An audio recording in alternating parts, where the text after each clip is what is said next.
2024最新美国恐怖悬疑片《鬼手机》惊恐上线，真的有这么厉害的手机吗？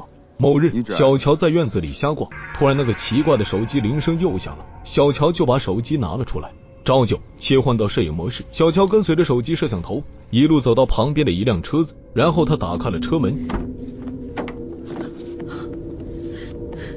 Oh God, no.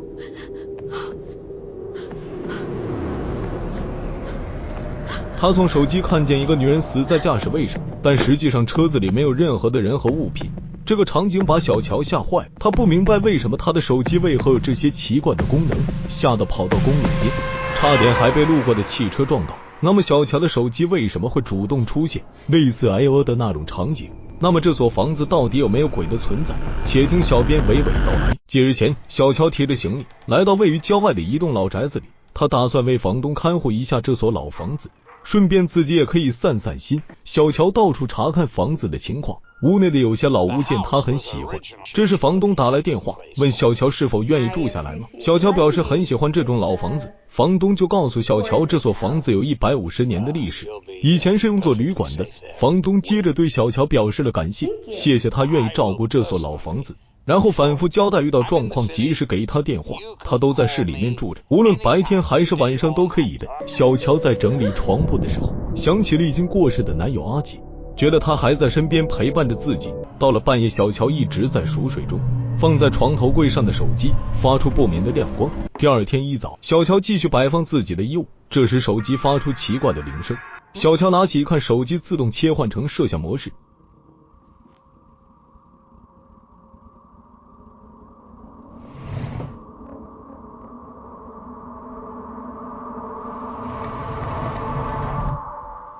小乔对这个影像十分的不解。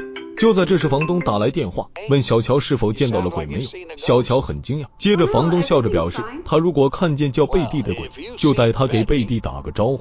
那个贝蒂是在屋内神秘死亡的，现在他飘来飘去，吓坏了所有人。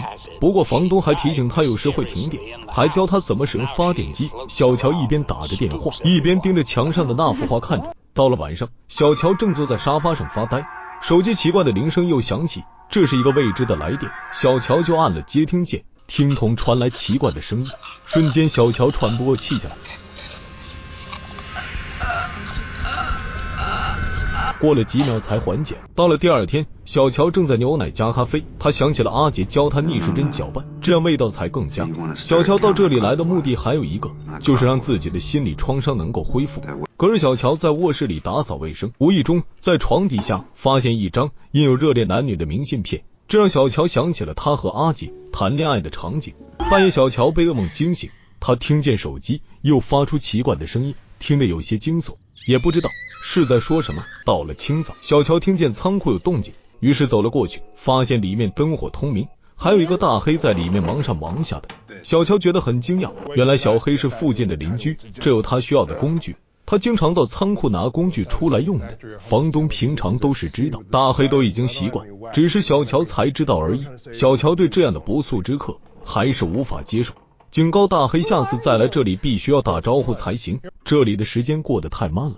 小乔觉得很无聊，不过他无意中发现壁柜上的有个小松鼠模型，不过在他的爪子里有一小卷纸条，那里面写的竟然是保险柜的密码，这让小乔无比的好奇，于是就打开了保险柜，结果里面有一张白纸，在上面乱写了很多单词，像是一份计划书，但是小乔却又看不懂，里面有写这个单词，而且被单独做了记号。隔日，小乔在院子里瞎逛，突然那个奇怪的手机铃声又响了，小乔就把手机拿了出来，照旧切换到摄影模式。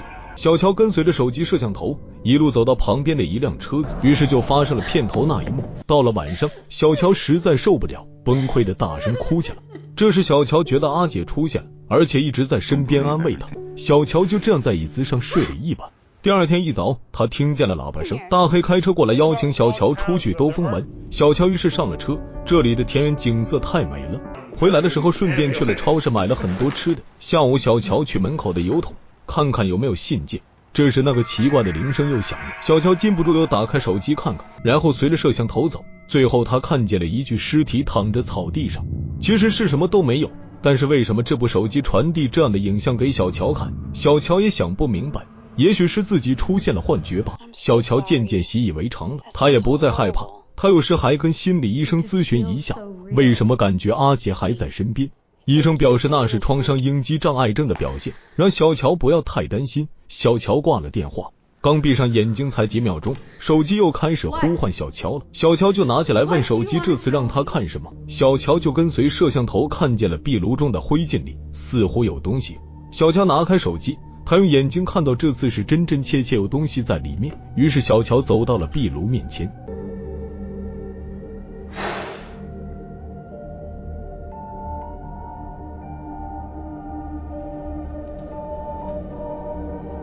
哇塞，竟然是一部手机！下一秒，小乔听见自己的手机铃声响起，原来是房东让他去地下室找一件东西。小乔照做了。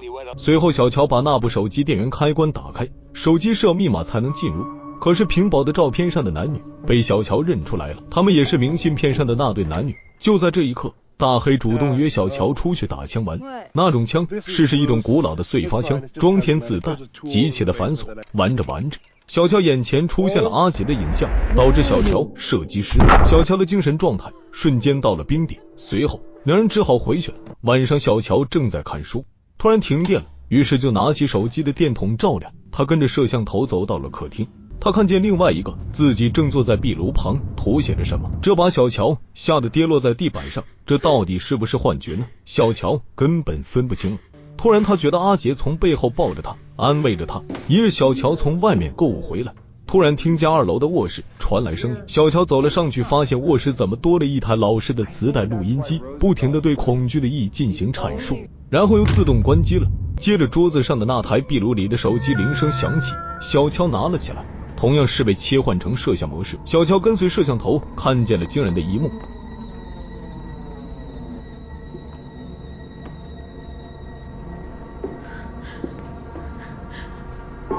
这个房间似乎发生过凶杀案，应该是那个男子杀了自己的女友，最后那个男子在院子里上吊自杀了。正好大黑赶来，小乔就把自己在手机里见到的场景告诉了大黑。大黑根本也不信啊，因为他没有听说过这里发生过类似的案件。小乔最后觉得是有什么东西一直在折磨着他，也不知这些场景的真假。大黑就把一个在暴风雨中被吹得不成形的树木萎缩雕塑送给了小乔，以此鼓励小乔勇敢地活下去。到了第二天的早上，小乔突然想明白了，就把自己的手机用锤子砸了，然后丢进了湖泊里。他在想，这下总不可能还有什么东西能够骚扰到他。小乔睡到自然醒，他发现手上有血，地上还掉了一把匕首。小乔非常的惊讶，于是他走了到院子里，看见一只浣熊死在那里。这难道是自己杀了？小乔开始懵逼了，看样子丢掉手机并没有改变什么。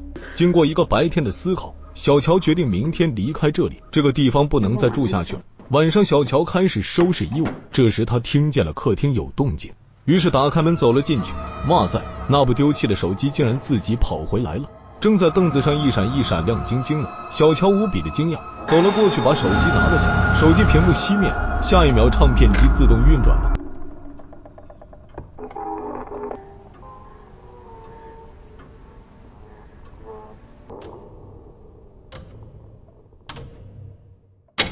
Hello。 这下小乔还真是没想到，竟然有一个一模一样的自己就站在对面。随后假小乔表示自己是小乔的另外一个肉身，来源于小乔的恐惧，没有小乔的折腾，他还被困在另外一个空间，是小乔无意中解放他。他对小乔的恐惧表示感谢，是恐惧给了他的生命。接着假小乔表示两个人只能活下一个人。这下小乔算是明白假小乔打算干什么了，吓得赶紧跑进了地下室。就在这时，小乔听见大黑的声音，于是从地下室的另一个出口跑出来，然后拦住大黑，让他赶紧走。大黑竟然不听，还把小乔拉回了屋内。这下把大黑搞懵逼了，他看见了两个一模一样的小乔，他笑着以为他们是双胞胎了。但是小乔就把假小乔的事情讲了出来，表示对方要杀他。假小乔当然然不肯承认了，指认小乔才是假的。这下大黑就无法识别到底谁是真的，谁是假的。小乔知道争论下去没有意义，就赶紧跑到了2楼。大黑追上去，竟然把小乔当成假的，还把小乔抓住不放。哪知假小乔从后面突袭，还把大黑打晕在地上，这样无形中还帮了小乔。小乔赶紧跑进了仓库，他记得仓库里还有一把老式的碎发枪，大黑曾经教过他怎么使用的。刚把火药装进了枪管里，假小乔就拿着斧子追了过来，小乔就赶紧开火，可是碎发枪并没有发射子弹。这种老式的碎发枪装填火药的环节比较多，应该是小乔手忙脚乱忘了其中一步了。假小乔冲了过来，把小乔摁在地上，使劲的掐住脖子不放。就在这个紧要关头，小乔拿起废弃的电话座机，把假小乔打晕了，然后跑了出来。这时已经天亮了。随后假小乔拿着那把枪走了出来，小乔跑上旁边的车子上，可是他不敢开车，因为之前的车祸就是小乔造成的，阿杰才这样因车祸死去的。但是假小乔慢慢在逼近，可是他看见车里并没小乔的踪影，原来小乔是在另外一台大黑的车子上，而大黑也拿着一根木腿追了出来。就在这一刻，太阳快升起来，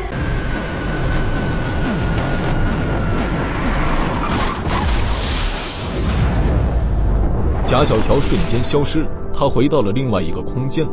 此时小乔开着大黑的车子行驶过来，小乔觉得这一切都那么的神奇。影片到此基本结束了，我认为本片拍摄的还行，满分5星，我给打分3星。本片属于小成本的恐怖片，故事的情节比较的新奇，把现代的高科技产品手机设定成为另外一个空间沟通的桥梁。一开始都认为是鬼魂，其实并不是的，这里并没有鬼魂。小乔在手机里看见的那些大部分视频场景，其实是在另外一个空间已经提前发生的事实，也就是说小乔在另外一个空间把那些事情都做了一遍。